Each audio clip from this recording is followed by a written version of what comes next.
मैं मृत्यु सिखाता हूँ।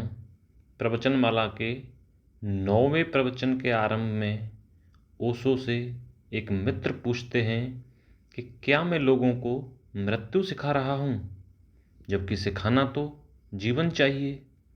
इसका उत्तर देते हुए ओशो कहते हैं कि हाँ, मैं मरने की कला ही सिखा रहा हूँ, क्योंकि जो मरने की कला सीख लेता है वह स्वतः ही जीवन की कला में कुशल हो जाता है। ये बात उल्टी दिखाई पड़ सकती है, क्योंकि हमने जीवन और मृत्यु को उल्टा और विरोधी मान रखा है, लेकिन असल में ये ना तो विरोधी हैं और ना ही उल्टे। हमने एक झूठा विरोध इनके बीच खड़ा कर रखा है। जन्म और मृत्यु एक ही चीज के दो बिंदु हैं। जन्म पहला बिंदु है और मृत्यु आखिरी बिंदु। जैसे हम बीज को बोते हैं, वह बढ़ते बढ़ते पौधा बन जाता है, फिर फूल बन जाता है। ऐसे ही जन्म ही मृत्यु बन जाता है। लेकिन हम जीना तो चाहते हैं, लेकिन मरना नहीं चाहते, जबकि जीवन में ही मरना छिपा हुआ है। इसे हम मानने को तैयार नहीं होते और इसी कारण हमारा जीना कठिन और मुश्किल हो जाता है। जगत में विरोध जैसी कोई चीज नहीं है और ना ही हो सकती है। इसी प्रकार सेक्स और ब्रह्मचर्य को हम एक दूसरे के विरोध में देखते हैं, जबकि ऐसा नहीं है। ब्रह्मचर्य कम से कम हो गया सेक्स ही है।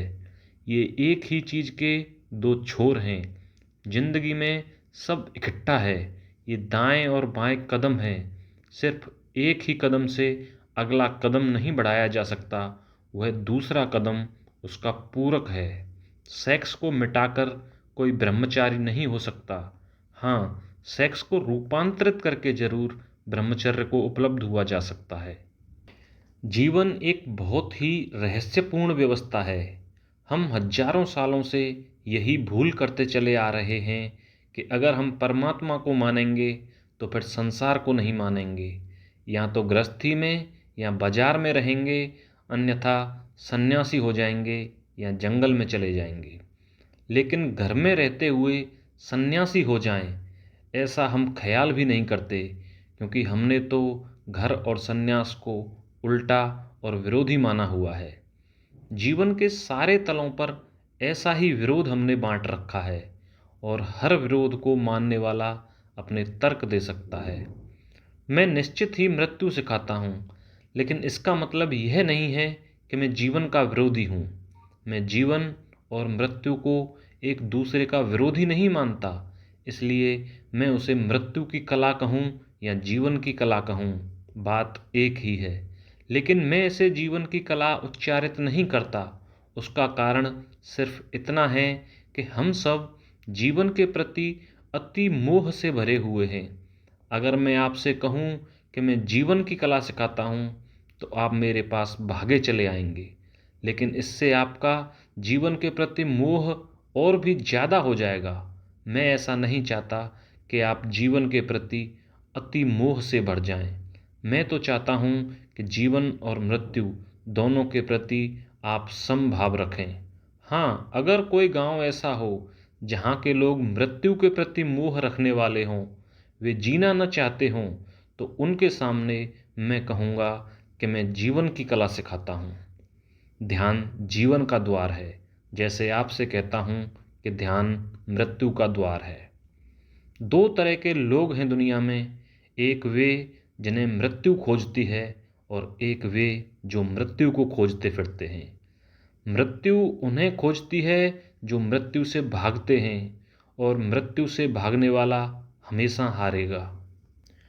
और जो लोग मृत्यु को खोजते फिरते हैं, मृत्यु उनसे भागती फिरती है। अतः मैं तो मरना ही सिखा रहा हूँ ताकि जीवन उपलब्ध हो सके। लेकिन आदमी की समझ इतनी ही है कि मेरे द्वारा मृत्यु के संबंध में कही गई इन बातों का भी वे अपने अनुसार अर्थ लगा लेते हैं।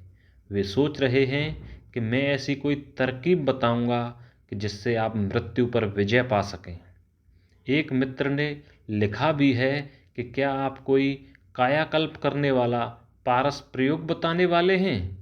अगर बताने वाले हों तो ही हम वहाँ आने के लिए खर्चा करें, अन्यथा व्यर्थ में खर्चा क्यों करें।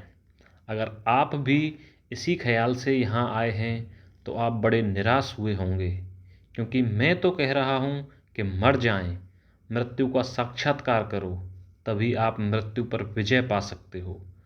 मृत्यु की विजय का सूत्र कायाकल्प नहीं है। कितना ही कायाकल्प करो, शरीर तो मरेगा ही। हम जिंदगी भर भाग रहे हैं कि मौत ना आ जाए, और जो मौत से डरा हुआ है वह जीवन को नहीं जी पाएगा। इसलिए मृत्यु पर विजय का एक ही रास्ता है कि मृत्यु को स्वीकार कर लो। मरने की कला का एक हिस्सा यह भी है कि जो बीत चुका है उसे बीत ही जाने दो, उसकी स्मृति को संभाल कर न रखो। जो पीछे छूट चुका है उसे पीछे ही छोड़ दो। यही तो आपके साथ ध्यान में होता है।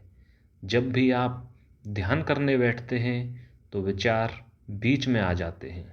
वे आएंगे ही, क्योंकि आप विचार में इतना रस जो लेते हैं, और विचार हमारी अतीत की सारी स्मृतियां हैं।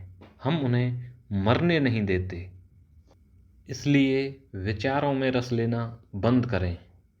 एक मित्र ओशो से पूछते हैं कि कन्फ्यूज्ड माइंड या भ्रमित चित्त क्या है और क्लैरिटी ऑफ माइंड क्या है।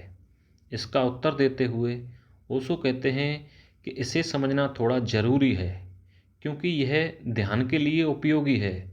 दरअसल उलझा हुआ मन जैसी कोई चीज़ होती ही नहीं है। उलझे हुए होने की स्थिति का नाम ही मन है।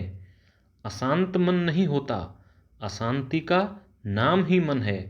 और जब अशांति नहीं रह जाती तब ऐसा नहीं है कि मन शांत हो जाता है, बल्कि मन रह ही नहीं जाता।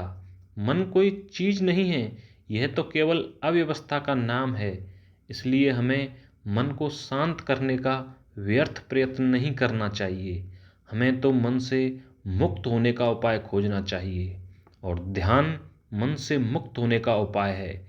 ध्यान का अर्थ ही है मन के पार चले जाना।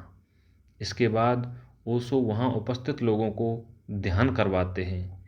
यह ध्यान विधि अत्यंत सरल और प्रभावी है। अगर आप इस ध्यान को करना चाहते हैं तो उसकी विधि का जो वीडियो है उसका लिंक कमेंट बॉक्स में है।